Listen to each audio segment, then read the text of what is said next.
From the New York Times, I'm Michael Barbaro. This is The Daily.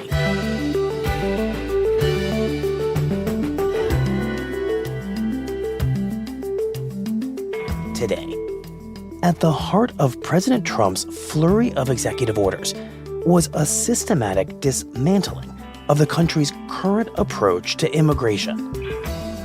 I spoke with my colleague, Aleaziz, about what the orders do and the message that they send. It's Wednesday, January 22nd.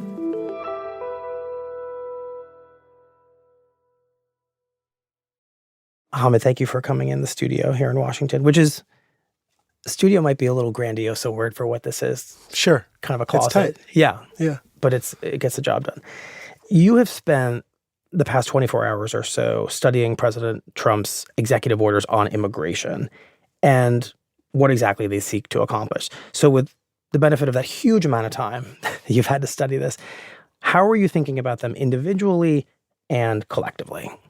To me, it seems like President Trump is cramming basically 4 years of policy into one day.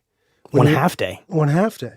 When you look back at the first Trump administration, it took them a long time to introduce policies like Remain in Mexico or, trying to strip federal funds from sanctuary cities, ban asylum. All of that happened on Monday night within a matter of hours. And how would you describe the ultimate goal of all these things he crammed into this first half day? This was a way for President Trump to reimagine our immigration system, to crack down on the system as a whole, the ability of people to come to this country legally, illegally, and in many ways to make it more uncomfortable for people who are already in this country unlawfully. To have them rethink whether or not this is worth it. The right place for them to be. And I think at the center of it, it's a condemnation, really, of the Biden administration's policies. What Trump saw, what Stephen Miller, what many in that circle saw was President Biden opening the borders, making it too easy for people to enter this country and remain indefinitely and allow them to work and live and have no consequences for being, in the country unlawfully. Right. And just as a factual statement, under President Biden, undocumented immigration in the United States reached record levels. So there's some basis for that complaint. So let's talk about the orders that Trump issued on Monday relating to immigration. So where should we start? One of the first things that President Trump did is to get rid of a program that Biden administration put into place in 2023, trying to change the way people were entering the country at the southern border.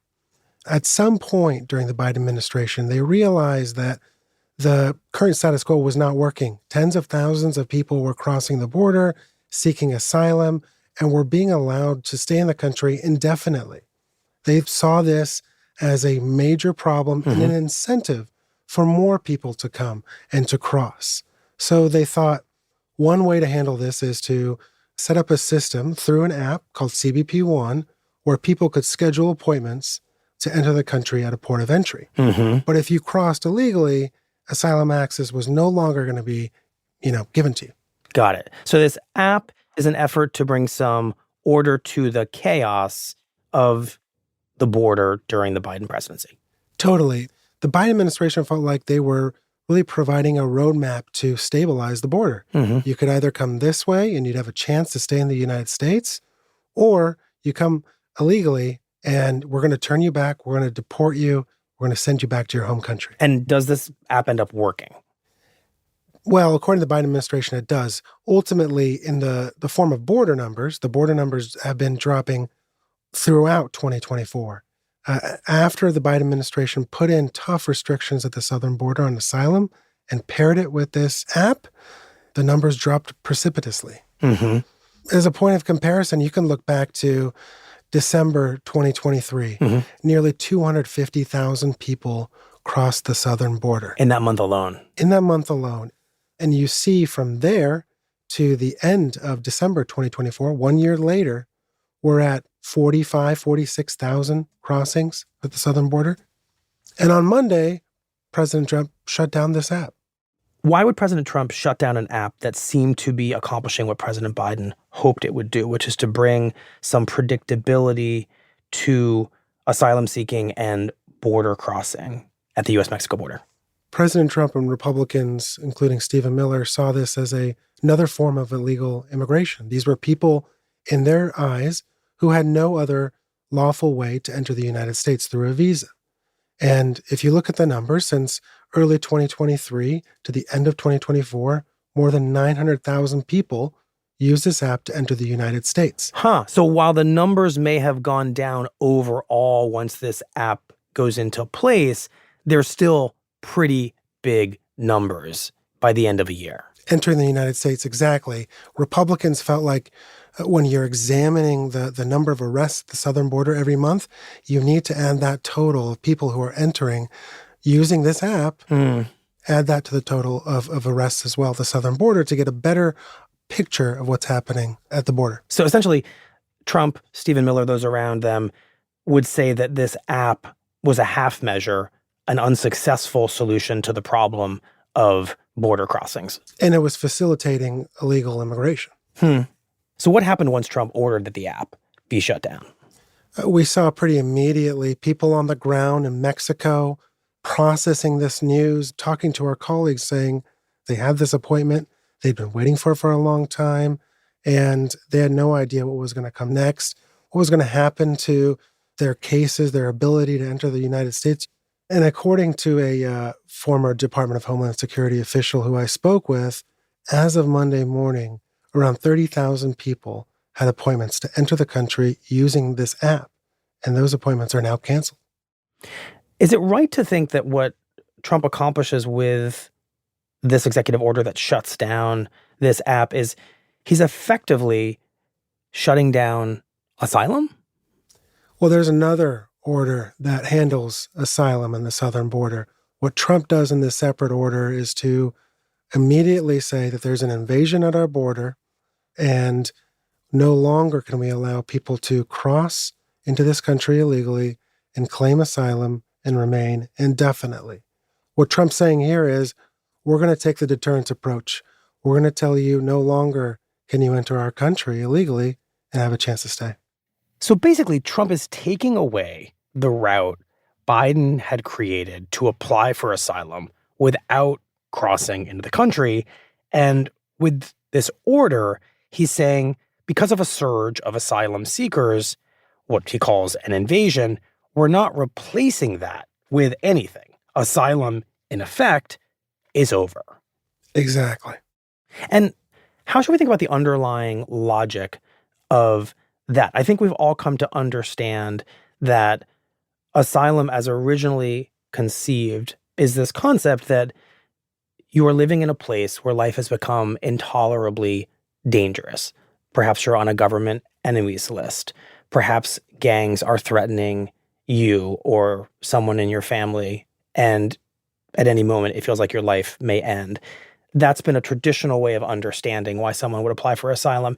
And over the past 8 years, it's felt like many coming to the United States seeking asylum are coming because their economic circumstances in their home countries are intolerable, and the system has been overwhelmed by a kind of broader understanding of why someone's seeking asylum. Is that essentially what the Trump people are saying, is that the current system has encouraged too many people to invoke asylum, and as a result, the entire system has become indefensible?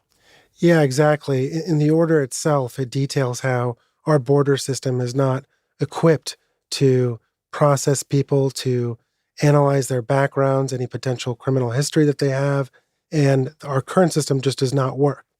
And to be fair, there is some bipartisan understanding of that. I mean, Democrats have, by and large come to that conclusion as well.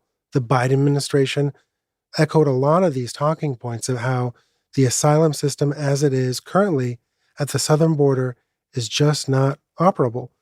But they offered these other pathways like the app. Right. They still defended it in principle. Trump is saying, don't even bother doing that. The system just needs to end. Yeah, the system needs to end. And Also, it's important to realize that, and to note here that in federal law, there is a provision that says that no matter the way somebody enters the United States, they are able to claim asylum. Mm-hmm. So this is something that advocates, the ACLU, and others will point to when they inevitably sue Right. the Trump administration, is they'll say this is in the law. People have the ability to claim asylum whatever way they enter the country.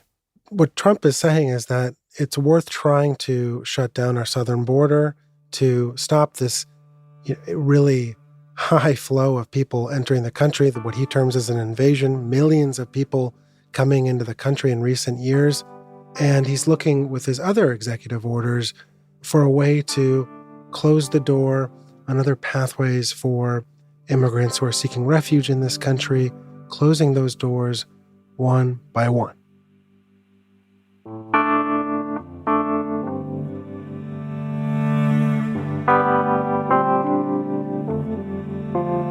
We'll be right back.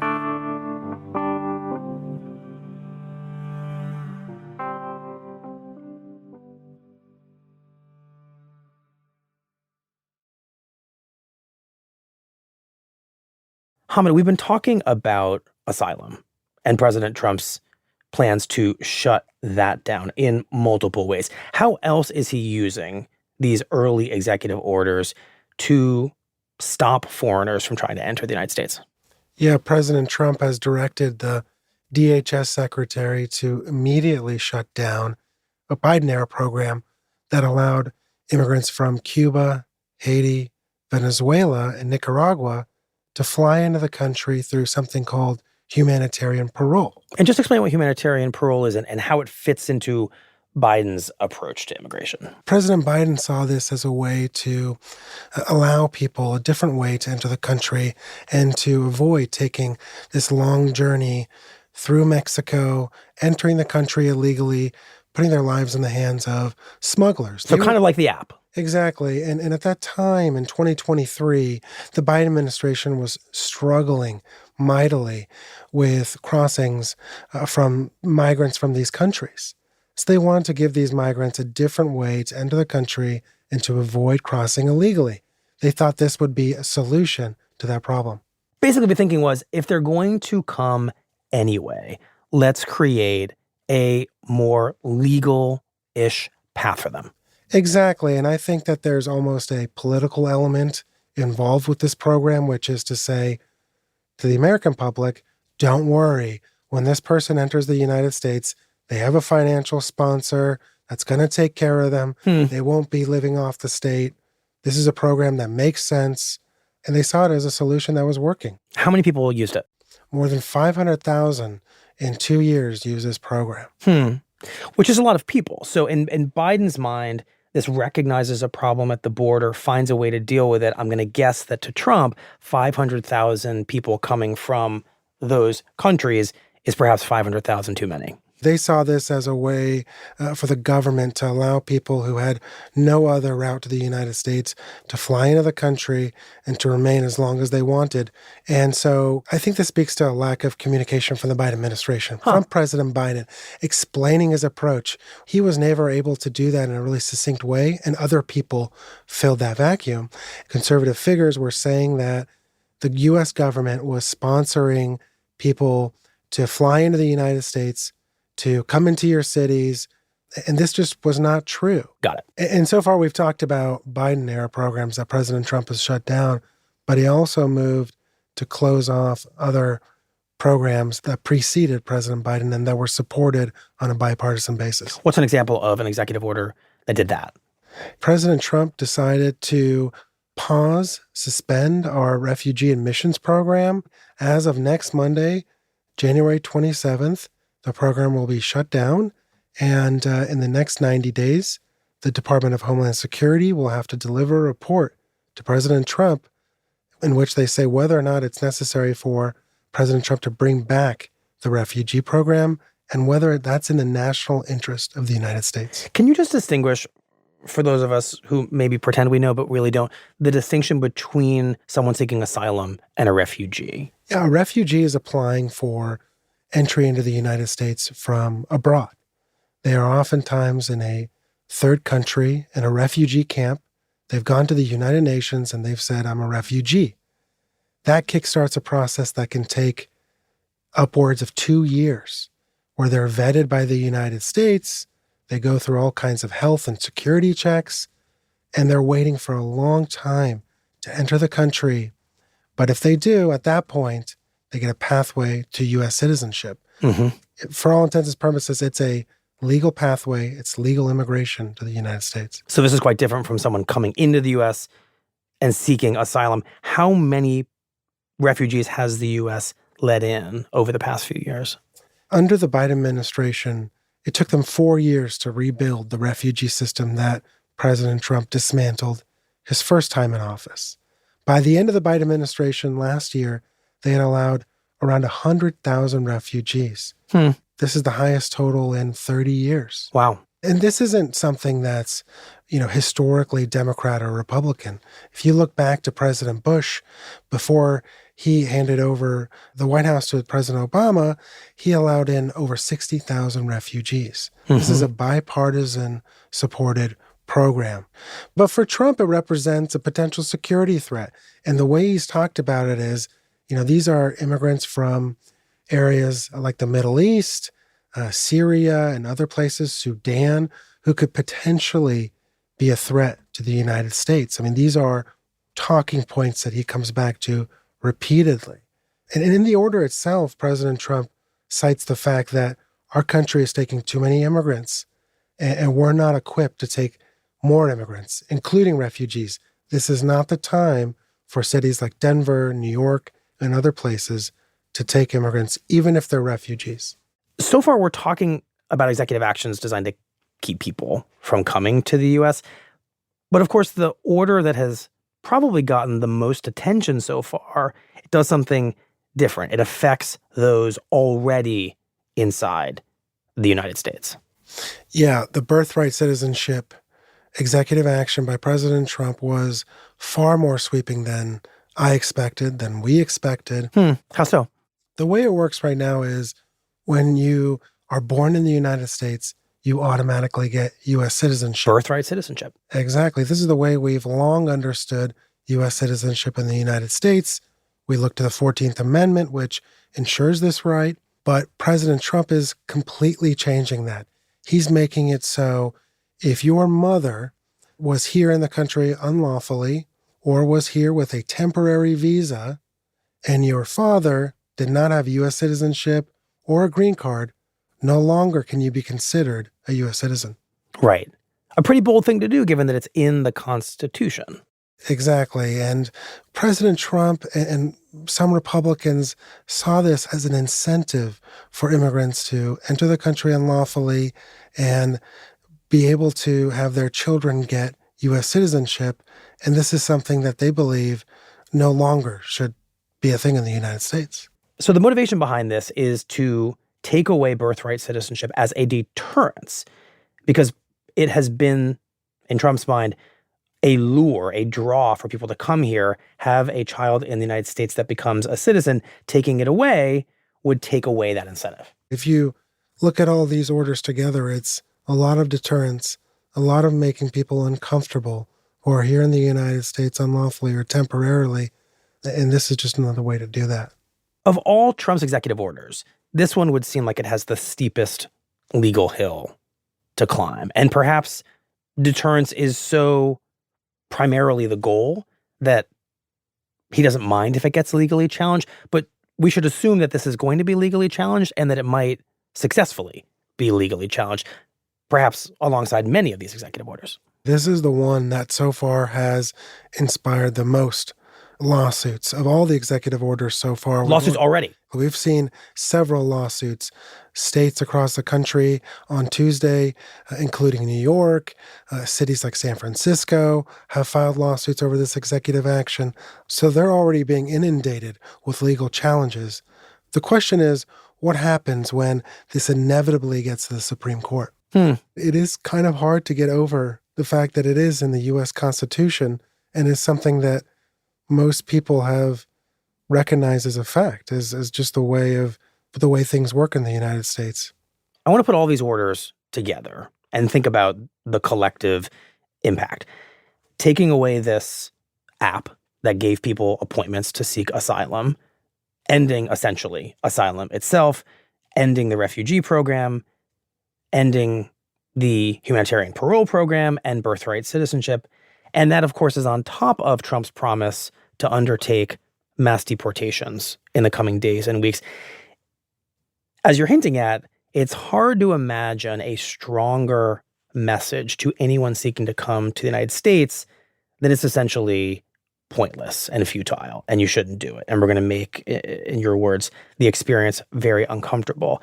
And what's clear is that poll after poll shows that Americans believe the country has been allowing too many migrants into the country, and Trump now has a mandate to do something about it. He has been calling this a revolution of common sense. For many Americans, many of these orders might look like just that, because Biden seemed to be taking smaller, half-measure versions of the same actions. President Trump clearly feels emboldened to take aggressive action and crack down on our immigration system. Oftentimes when you speak to voters across the country, it comes up almost every time. Every single time, people see this immigration system as in chaos, and they want some tightening, some control. And what Trump is saying is, this is the time to do that. This is the time to shut it down in many ways. But the question is, will that work, right? This is going to be a real test of whether or not deterrence works. What the Biden folks saw was, if we incentivize people to take legal pathways, come through the app, come through humanitarian parole, or through the refugee system, then we'll incentivize people not to cross illegally. And the numbers did, after reaching record levels, come down. Exactly. You're saying the question is, if you start to foreclose the legal pathways, are you actually incentivizing, perhaps unintentionally, a return to higher levels of illegal and more dangerous crossings? It'll be a question of whether or not this communication of mass deportations, of no more birthright citizenship, of closing down asylum and shutting down our borders, whether or not that will inspire people to go back to their home countries, stay in Mexico, or whether they'll be incentivized to cross the country and try to come into the United States undetected and avoid any law enforcement noticing them. Right. And it will be some time before we have an answer to that. But beyond the question of whether or not the numbers go up or down in the next couple of weeks, what Trump is doing here would seem to fundamentally change the United States' relationship with those seeking to come here. And I'm remembering a conversation that I had with one of our colleagues, Julie Davis, during Trump's first term about this same set of questions. And the formulation she came up with is that when it comes to immigration, Biden and Democrats, many of them in this moment, see it as a question of what immigrants bring to the United States and the United States' role as a refuge. Trump and many Republicans in this moment see it very differently, as a question of what immigrants take from the United States and the damage that they are causing to it and to its citizens. Exactly. It's almost like the story that Americans and America has told itself is that we're a place of refuge. We're a place that takes in people who are fleeing these really dangerous conditions. And Trump is seeking to remake that idea and say, it's time for Americans to think about themselves. And if we don't have a border, like he said repeatedly, we don't have a country. And what we now know is that tens of millions of Americans agree with that idea.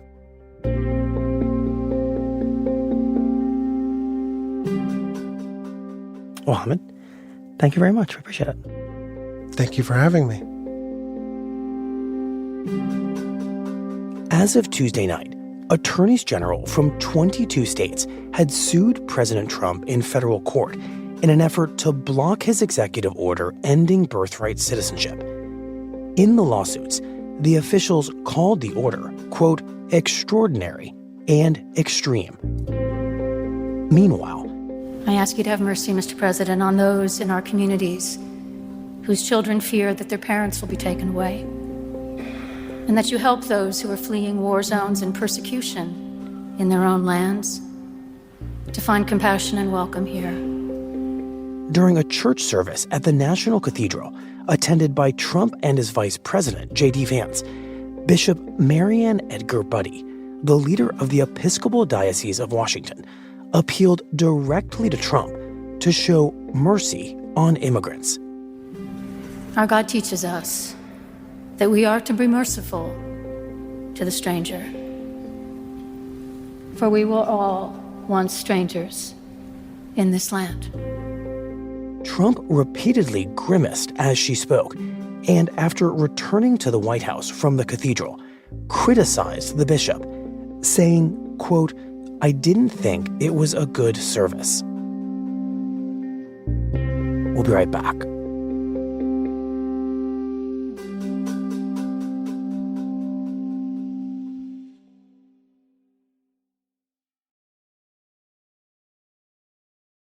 Here's what else you need to know today. On Tuesday, several of those sentenced to the longest prison terms for their role in the January 6th assault on the U.S. Capitol were released because of President Trump's blanket pardons and commutations. Among those set free were Stuart Rhodes of the Oath Keepers militia, who was serving 18 years for seditious conspiracy, and Joseph Biggs of the Proud Boys, who was serving 17 years for the same charge.